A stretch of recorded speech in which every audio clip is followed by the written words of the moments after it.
सखू कुठे गेली ही? सखू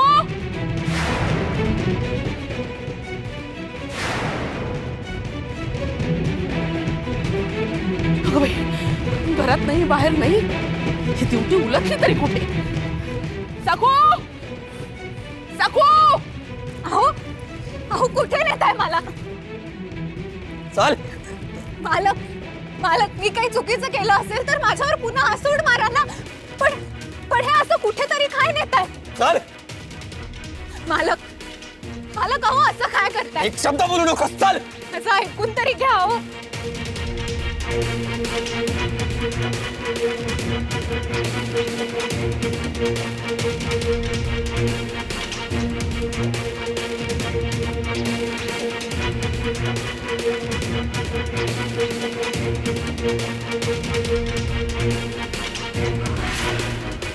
मालक माझं ऐकून तरी घ्या.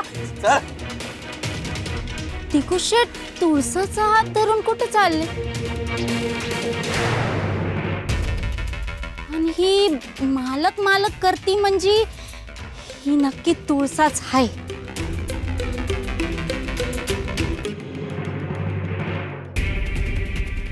मालक मालक तुळसाचा हात धरून कशा पाहिजे जात? म्हणजे ही सकुता नसल?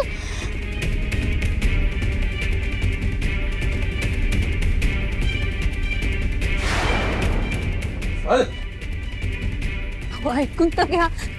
काही बोलू नको. चल म्हणतोय ना. चल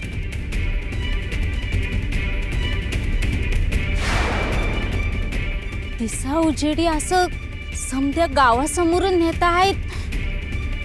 सखू असती तर असली हिम्मत केली असती का? नाही. म्हणजे ही सखू नसणार, ही तुळसाच असणार.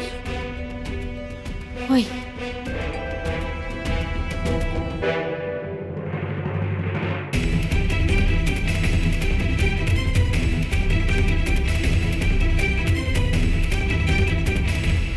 कोण काळा कर तुझा.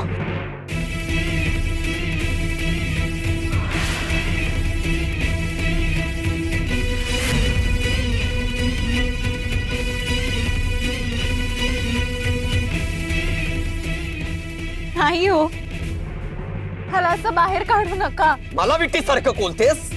मला तुला काय वाटलं ग? तू करशील ते बरोबर, तू म्हणशील ते ब्रह्मवाक्य.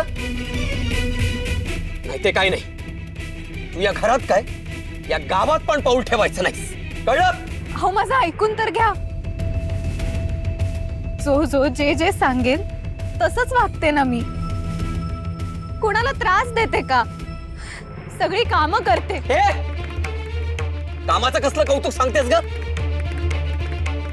आणि काय ग, तू कोण आहे, मी कोण आहे, माझं मनातून काय आहे हे तर वचा वचा बोलून दाखवलंस ना तू. मी बोलून दाखवलं हे चुकलंय ना.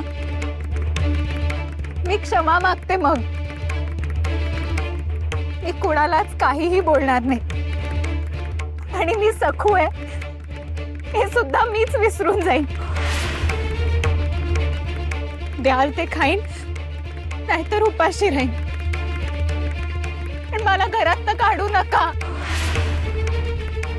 अहो मी कुठे जाऊ, काय करू? आता काय झालं? आता का पाठीचा कणा मोडल्यासारखा सरपटतेय? काल तर मोठ्या तोऱ्यात सांगत होतीस की डोळ्यातून पाणी काढणार नाही. मग आता काय झालं? काय ग, तूच माणिकला सांगितलंस ना की माझं तुझ्यावर प्रेम आहे म्हणून मी तुझ्यावर रागावलो. तूच बोललीस ना